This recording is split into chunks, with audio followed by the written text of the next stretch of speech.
Now we're here to talk about that wascally wabbit, the Easter Bunny and his eggs. I'm reminded of that. Remember, was it Gollum's riddle for Bilbo? He says, a box without hinges, key, or lid, yet golden treasure inside is hid.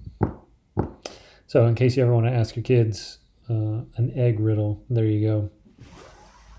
So the question is, why the Easter Bunny? And Easter Bunny and eggs? Does it make any sense at all? So what came first? The bunny or the egg? Now, interestingly enough, we talked about yesterday, the lily was actually originally more connected to Mary than it was Jesus. And the bunny actually is normally connected, back in the history parts, a lot of times is connected to Mary as well.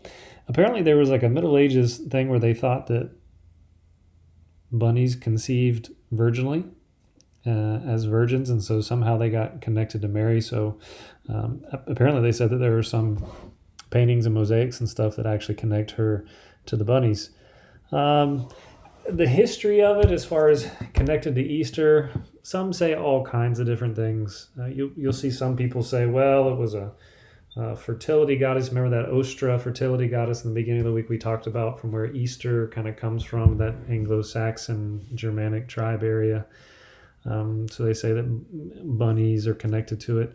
There's not a lot of evidence that I'm aware of for that in general, but it's out there. Now there is apparently there's some legend connected to that, to where this goddess, so there was a bird whose wings were frozen, and it was said that the goddess saved this bird by turning it into a rabbit, and so then the rabbit could lay eggs because it was formerly a bird.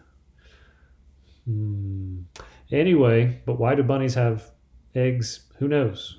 So as you move through, what we can say is that probably for pretty sure around the 1700s, the Germans had this tradition of this judging rabbit. So at Easter, this rabbit would come by and leave decorated eggs for children who were good. Someone leaving gifts for boys and girls that are good. This sounds familiar. Maybe the Sinterklaas, the Dutch and their neighbors were talking about with St. Nicholas. I don't know. Sounds familiar.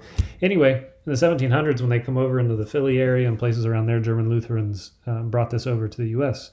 And so from there, it began to get more and more popular. Now, eggs we do have being decorated. That actually goes back even further. I know for sure there's some 13th century writings about it. But that was more because there were certain areas that would, as part of Lent, prohibit eating eggs. And so they would decorate them. And then when Easter time would come, they had different ways in which they would kind of eat them because they hadn't been able to eat them before. But it wasn't connected to rabbits, wascally wabbits. So those are a few, stories, thoughts about the Easter Bunny and Easter eggs. As always, we are careful about what we tell our kids, what images we create. We try and be as true as we can, but also do fun things in the process. So the bunny has a jaded past in connection with Easter, has some connections with Mary back in the day, for good or for ill, but also this judging rabbit that comes over, this Easter hare, Hare, that came over from the German Lutherans in that time and has kind of taken its place. And of course, commercial business always takes advantage as it can. So fun facts, more or less, fun myths and stories and things to think about. But there you go. That's the end of our Easter week, Easter fun facts. We'll see you next week for a new theme and new series.